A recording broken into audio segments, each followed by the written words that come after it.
ಎಚ್ಚರಿಸಲು ಮನ್ಮಥ ಬಾಣ ಹಾಕಿ ತಪೋಭಂಗ ಮಾಡಿದ್ದರಿಂದ ಶಿವ ತನ್ನ ಮೂರನೇ ಕಣ್ಣನ್ನು ತೆಗೆದು ಮನ್ಮಥನನ್ನು ಸುಟ್ಟು ಭಸ್ಮ ಮಾಡಿದನು.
ಅಜ್ಞಾನ ಮತ್ತು ಅಹಂಕಾರವನ್ನು ಸಂಕೇತಿಸುವ ರಾಕ್ಷಸನೇ ಅಪಸ್ಮಾರ.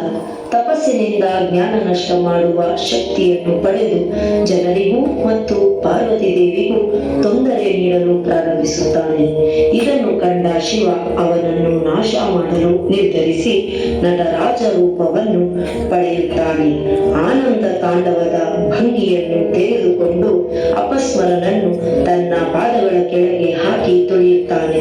ಇದರಿಂದ ಭೂಮಿಯ ಮೇಲೆ ಜ್ಞಾನ ಮತ್ತು ಅಜ್ಞಾನದ ಸಮತೋಲನವಾಗುತ್ತದೆ. ಸದಂಚಿತ ಮುದಂಚಿತ ನಿಕುಂಚಿತ ಪದಂ ಝಲ ಝಲಂ ಚಲಿತ ಮಂಜುಕಟಕಂ ಪತಂಜಲಿ ದೃಗಂಜನ ಮನಂಜನ ಮಚಂಚಲ ಪರಂಜನ ಭಂಜನಕರಂ ತರಂಬರುಚಿಮಂಬರವ ಸಂಪರಮಮಂಬುದಕರಂ ಕವಿಡಂಬಕರಂ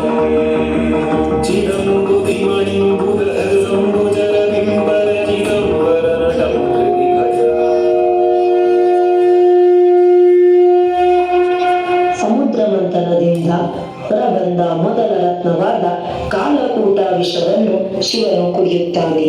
ಆಗ ಪಾರ್ವತಿ ದೇವಿಯು ವಿಷವನ್ನು ಹೊಟ್ಟೆಗೆ ಹೋಗದಂತೆ ಕೊರಳಿನಲ್ಲೇ ಉಳಿಯುವಂತೆ ಹಿಡಿಯುತ್ತಾಳೆ. ವಿಷ ಕೊರಳಿನಲ್ಲಿದ್ದ ಕಾರಣ ಶಿವನ ಕಂಠ ನೀಲವಾಗಿ ಪರಮೇಶ ನೀಲಕಂಠನಾಗಲಿ.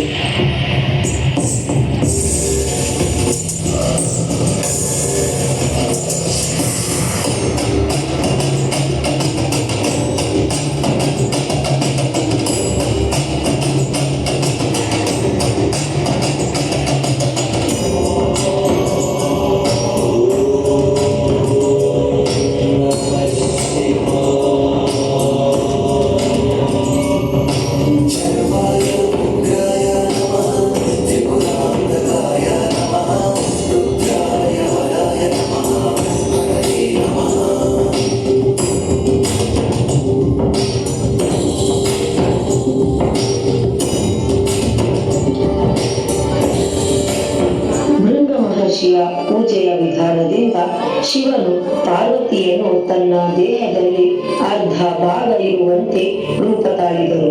ಇದುವೇ ಅರ್ಧನಾರೀಶ್ವರ ಅವತಾರ.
शिव शिव सुमिरे मन शिव शिव